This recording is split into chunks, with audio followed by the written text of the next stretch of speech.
sick. Really sick. Head in the toilet sick.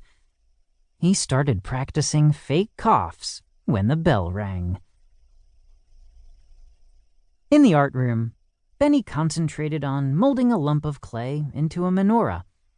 If he finished it on time, and if it looked like a menorah, he planned to give it to his parents for Hanukkah, which was a couple of weeks away. Right now, the clay resembled a 9-tentacled sea creature, ill-equipped to hold a shamash candle. His best friend, Ollie Broadleaf, kneaded his clay into a nutcracker. He was easily the most talented artist in the school. "You really are a master at sculpting," Benny said. "Seriously, that looks just like the figurines at the mall gift shop. You're the class Michelangelo." "Thanks.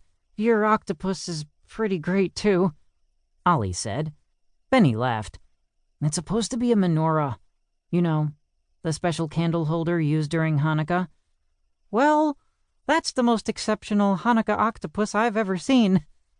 I guess sculpting isn't my thing." From the far end of the long table, Jason perked up his ears. "So what is your thing?" he asked. The room went silent. All eyes bored into Benny. "Here we go again." Jason repeated the question, his voice rising. "You heard me. What is your thing? What can you actually do?"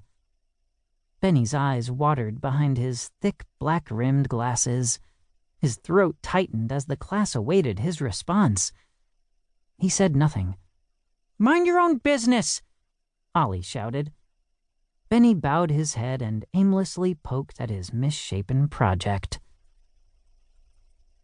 For the rest of the school day, Benny relived Jason's taunts.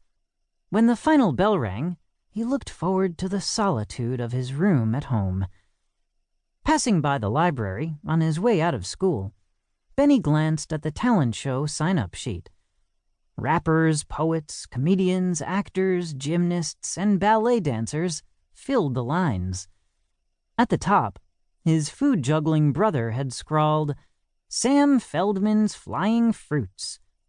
Below that in slanted letters was Jason's band, the Neanderthal 4, followed by Amanda Grayson's twirling tribute to the 50 states. Benny stared at the last few empty lines and reached for a black felt-tip marker in his back pocket. "Hurry up!" a girl shouted. "Are you just going to stand there? My bus leaves in 5 minutes." "This is an awful idea, a monumental mistake, a disaster of catastrophic proportions," Benny told himself. He began to put the marker away when a familiar voice made him stop cold. "Don't worry, folks. Benny can't do anything other than be the amazing exploding grape." It was Jason. He had given Benny this nickname in 1st grade. Over time, the name had faded until Benny thought it had disappeared. But everything had changed last year. Now Benny couldn't go a day without someone bringing back the name that wouldn't go away. Hearing Jason in the crowded hallway and the laughter that followed pushed Benny over the edge. "That's it. No more. I will not be watching you from the front row. I will not let your band win this year." In one swift motion, Benny uncapped the marker and wrote in capital letters, "Benny Feldman's All-Star Klezmer Band." Stepping back, he stared in disbelief. He had broken his #1 rule for how to survive school: blend into the background. "What have I done?" Benny thought. "What have I done?" Chapter 2. Benny slammed the door to his room. He wondered if it would be possible to hit the delete key on the last few hours. Images from the day streamed through his brain, over and over again.